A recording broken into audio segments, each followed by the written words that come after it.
Halo guys, ini BTW ini adalah channel YouTube dan ini saya adalah kreator Stargazer Ball Animation dan kali ini saya mulai aktif juga di YouTube dan sekarang namanya Stargazer Ball Kingdom sekarang namanya. Di IG aja namanya udah berubah jadi Stargazer Ball Kingdom. Oke, jadi saya adalah kreator dari Stargazer Ball Kingdom dan sekarang saya akan reaction konflik sebelum Perang Dunia Pertama ya. Jadi nanti ini adalah video pertama, video reaction pertama dari Stargazer Ball Kingdom ya. Nanti nanti ada lagi nanti konflik Perang Dunia Pertama, Perang Dunia Kedua hingga Perang Dingin. Ya, Ma.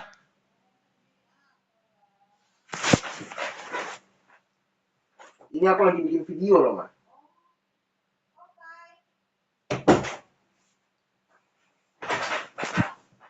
Oke, itu lupain aja yang tadi. Itu kayaknya nanti gua agak susah juga buat potongnya. Ya. Harusnya sih gue bisa potong sih sebenarnya. Cuman nanti pas nanti nyimpen cuma buat potong doang, nanti nyimpennya lama karena ini videonya emang berdurasi lama gitu ya. Oke, lanjut ya. Tadi sampai mana tadi? Nah kan, biasanya kalau sampai di sini gue lupa nih. Oh iya, nanti kan video reaksinya itu nanti ada nanti yang Perang Dunia Pertama, Perang Dunia Kedua, sama perang perang dingin ya, hingga Perang Dingin gitu ya. Nanti yang Perang Dunia Pertama itu nanti dipecah jadi beberapa part gitu ya. Kalau nggak salah, gue udah ngitung juga. Perang Dunia Pertama itu kalau nggak salah 14 part ya. 14 part. Nah, kalau yang Perang Dunia Kedua itu 8 part. Dan yang Perang Dingin itu 16 part kalau nggak salah. 16 atau 17 part gitu. Nah, tetapi kalau khusus untuk video ini, karena videonya emang singkat, nggak sampai sejam gitu kan, nggak sampai sejam 2 jam gitu. Nah, ini maka saya akan reaction video ini hingga habis. Ya.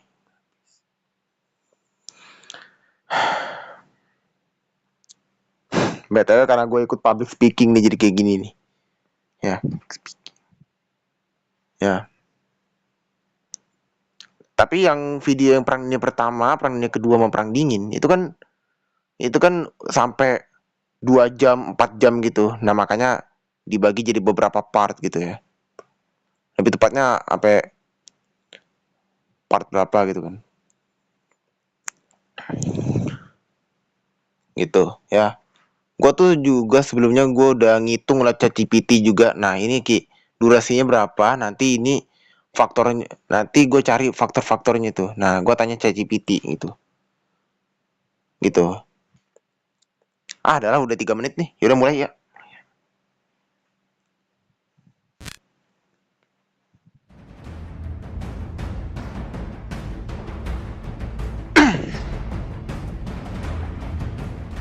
Tuh, ini channelnya nih. Tuh. Jauh sebelum pecahnya Perang Dunia Pertama, Eropa sudah menjadi benua yang penuh konflik. Berbagai ketegangan antara negara-negara besar sudah berlangsung lama. Namun selama bertahun-tahun perang berlangsung, tidak ada pihak yang benar-benar meraih kemenangan atau mengalami kekalahan mutlak. Hingga akhirnya terbentuklah beberapa negara besar yang saling berseberangan, yaitu Inggris, Perancis, Italia, Kekaisaran Jerman, Kekaisaran Austria-Hungaria, Kekaisaran Ottoman, dan Kekaisaran Rusia. Sebagian besar negara-negara ini memiliki kontradiksi atau pertentangan, baik karena sengketa perbatasan, ambisi ekspansi wilayah, maupun persaingan ekonomi. Di antara negara-negara tersebut, terdapat 3 negara dengan kontradiksi terbesar, yaitu Inggris, Perancis, dan Jerman. Ketiganya memiliki angkatan laut yang relatif kuat dan sama-sama agresif dalam melakukan ekspansi ke luar negeri untuk menduduki koloni. Hal ini seringkali memicu perselisihan sengit, terutama dalam perebutan wilayah yang kaya akan sumber daya. Salah satu wilayah yang menjadi pusat persaingan mereka adalah Afrika. Dalam proses pembagian wilayah tersebut, Inggris ingin membagi Afrika secara vertikal, Perancis secara horizontal, sementara Jerman memilih untuk membaginya secara diagonal. Namun pada akhirnya, ketika pembagian itu ketemu di Afrika, bentrokan fisik pun terjadi. WhatsApp tidak ingin Anda mengetahui aplikasi ini. Melalui TrustLog, Anda dapat mengakses Di Afrika, bentrokan fisik Kalau mau pun pas susah nih terjadi. kalau pakai ini Redmi. Ya. Akibat Pakai bentrokan emasnya fisik yang tersebut rekaman membuat layarnya hubungan Redmi. antara Jerman dan Perancis mulai memburuk dan Jerman khawatir bahwa Perancis akan menyerangnya. Ditambah lagi dengan keberadaan Kekaisaran Rusia di sebelah timur yang juga memiliki ambisi ekspansionis. Hal itu membuat Jerman mulai takut bahwa Rusia dan Perancis akan bersekutu dan menyerangnya bersamaan. Maka dari itu, Jerman mengambil inisiatif untuk menyatakan kepada Rusia bahwa mereka tidak berniat untuk berperang. Dengan cara ini, Jerman dapat mengawasi Perancis dengan lebih tenang, atau dengan kata lain, Jerman bisa mengatasinya sendiri jika Perancis mencari masalah. Bukan dengan Kekaisaran Rusia saja, Jerman juga mengusulkan aliansi dengan Kekaisaran Austria-Hungaria. Maka terbentuklah aliansi Trikekuatan Jerman, Austria-Hungaria, dan Kekaisaran Rusia. Setelah ketiga negara membentuk aliansi, Jerman mulai mengembangkan industrinya dengan tenang. Maka saat itu terjadilah revolusi industri kedua. Karena tidak ada konflik yang muncul, Jerman berkembang dengan pesat dan menjadi negara yang kuat. Bahkan, mobil pertama kali muncul di Jerman pada akhir abad ke-19. Dan ini menandai awal dari era baru dalam transportasi dan teknologi. Lalu apa yang dilakukan Kekaisaran Rusia ketika Jerman berkembang maju? Di bawah Nggak Jerman tahu. terdapat Kekaisaran Austria-Hungaria, dan di bawah Kekaisaran Austria-Hungaria terdapat Kekaisaran Ottoman atau Kesultanan Utsmania. Pada saat itu, Kekaisaran Ottoman mengalami kekacauan internal karena banyak kelompok etnis atau suku bangsa yang menuntut pemerintahannya sendiri, sehingga terjadi banyak konflik internal. Kemudian Kekaisaran Rusia memanfaatkan konflik internal tersebut untuk merebut wilayah. Maka dari itu, bagian utara Kesultanan Utsmania terpecah menjadi beberapa negara kecil seperti Serbia, Rumania, dan Bulgaria yang didanai oleh Kekaisaran Rusia. Langkah Rusia untuk mendukung dan memecah belah negara-negara lain ini membuat Jerman merasa tegang. Jerman menyadari bahwa Kekaisaran Rusia tampaknya memiliki ambisi untuk berekspansi di wilayah tersebut. Ketegangan ini tidak hanya dirasakan oleh Jerman, tetapi juga oleh negara-negara di sekitarnya. Melihat ekspansi Kekaisaran Rusia, negara-negara lain khawatir bahwa Rusia akan terus memperluas wilayahnya ke daerah mereka. Maka dari itu, pada tahun 1878, mereka mengadakan sebuah pertemuan di Berlin dengan tujuan untuk membatasi ekspansi Rusia yang terus berlanjut ke barat. Dan hal ini membuat Kekaisaran Rusia sangat marah, terutama kepada Jerman. Kemudian Rusia mengatakan kepada Jerman, "Kita adalah sekutu, saya tidak akan menyerang Anda dan saya membiarkan Anda berkembang dengan tenang. Lalu apa hubungannya dengan Anda ketika saya melebarkan sayap ke wilayah lain? Mengapa Anda membatasi ekspansi saya? Saya hanya memperluas wilayah ke daerah lain dan tidak berekspansi sampai ke tanah Anda. Lalu apa yang Anda cemaskan?"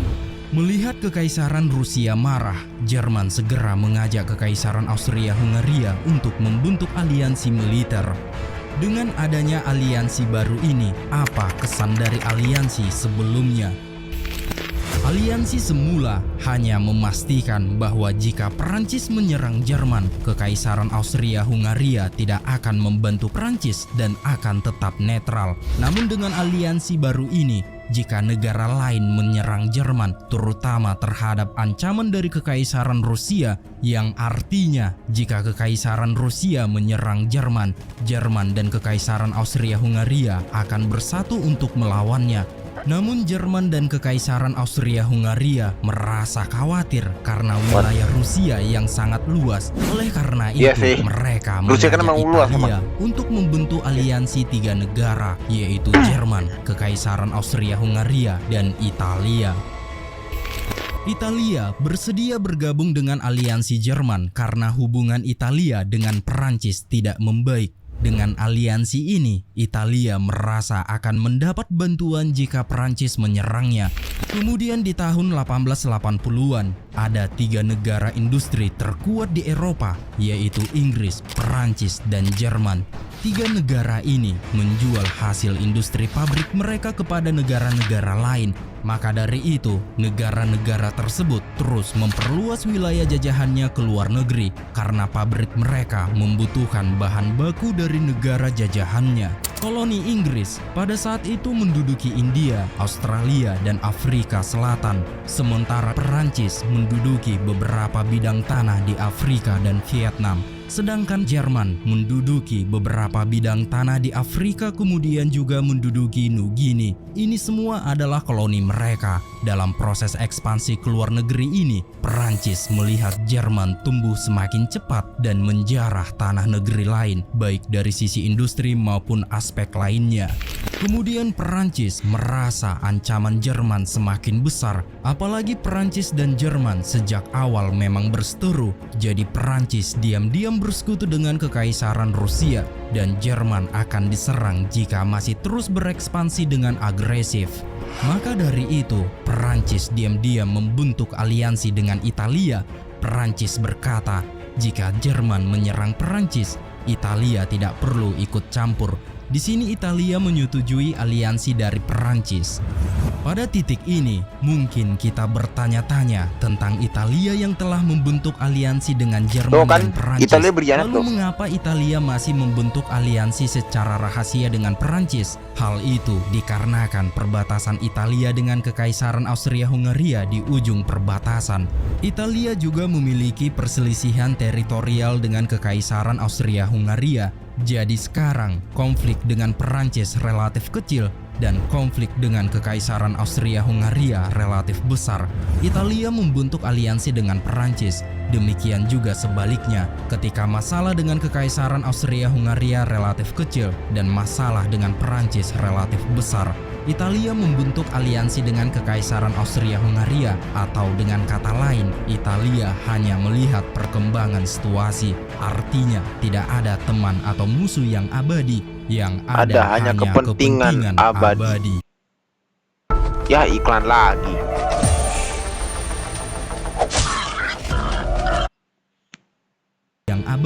Yang ada hanya kepentingan abadi. Selain itu, perkembangan pesat Jerman juga membuat satu negara lagi yang merasa sangat tidak nyaman, yaitu Inggris. Mengapa Inggris tidak suka pada Jerman? Karena Jerman menggunakan Kekaisaran Austria-Hungaria dan Kekaisaran Ottoman untuk membangun jalur kereta api di Timur Tengah. Di ujung selatan, Kekaisaran Ottoman adalah wilayah Arab yang merupakan sumber minyak. Jadi Jerman membangun rel kereta api melalui semua sekutunya dan memproduksi minyak di sana, kemudian terus mengirimnya ke Jerman. Inggris juga tergoda dengan minyak ini. Jika Inggris ingin mendapatkan sumber minyak, maka konflik dengan Jerman tidak dapat dihindari. Oleh karena itu, perseteruan mereka ini disebabkan oleh teritorial dan berbagai perebutan sumber daya. Di sini kita menyadari yang namanya keadilan itu tidak pernah ada jika sudah menyangkut kepentingan, semuanya demi perkembangan negara masing-masing. Jadi saat itu, negara-negara lain berpikir bahwa semakin banyak sumber minyak yang dikuasai, maka semakin cepat berkembang. Hal itu jelas akan membuat negara-negara lain menjadi khawatir. Artinya, jika Jerman berkembang dengan pesat, maka negara-negara lain akan tunduk kepada Jerman. Melihat proses perkembangan pesat negara Jerman, 3 negara besar di sekelilingnya ternyata tidak suka pada Jerman, sehingga terbentuklah 2 kekuasaan besar di Eropa, yaitu aliansi yang dibentuk oleh Inggris, Perancis, dan Kekaisaran Rusia. Sementara kekuatan lainnya adalah aliansi yang dibentuk oleh Jerman, Austria-Hungaria, dan Italia. Satu lagi yang tidak disebutkan yaitu Kekaisaran Ottoman. Tidak disebutkannya karena Kekaisaran Ottoman selalu dilanda kekacauan internal. Dalam pertikaian internal ini, Kekaisaran Austria-Hungaria memanfaatkan kekacauan itu dengan menduduki sebidang tanah di Kekaisaran Ottoman, yaitu tanah di sebelah Serbia di bagian paling utara. Dengan didudukinya wilayah ini menyebabkan terjadinya Perang Dunia Pertama. Mengapa tanah ini begitu penting? Karena tanah ini dihuni oleh orang-orang Serbia. Serbia yang merupakan negara merdeka telah membidik sebidang tanah dan ingin mendudukinya. Tetapi tak disangka telah lebih dulu diduduki oleh Kekaisaran Austria-Hungaria di utara. Serbia pun sangat tidak senang karena tanah ini awalnya merupakan tanah orang-orang Serbia saat Kekaisaran Ottoman dalam kekacauan. Serbia berencana mendudukinya, tetapi sebuah pasukan yang kuat datang mendudukinya. Wilayah penduduk ini adalah Bosnia, dan di wilayah Bosnia ini juga penyebab terjadinya Perang Dunia Pertama.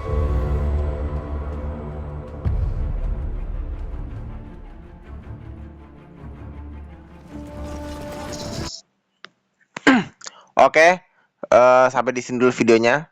Ya, nanti kemungkinan besok nanti kita reaction yang Perang Dunia Pertama itu ya.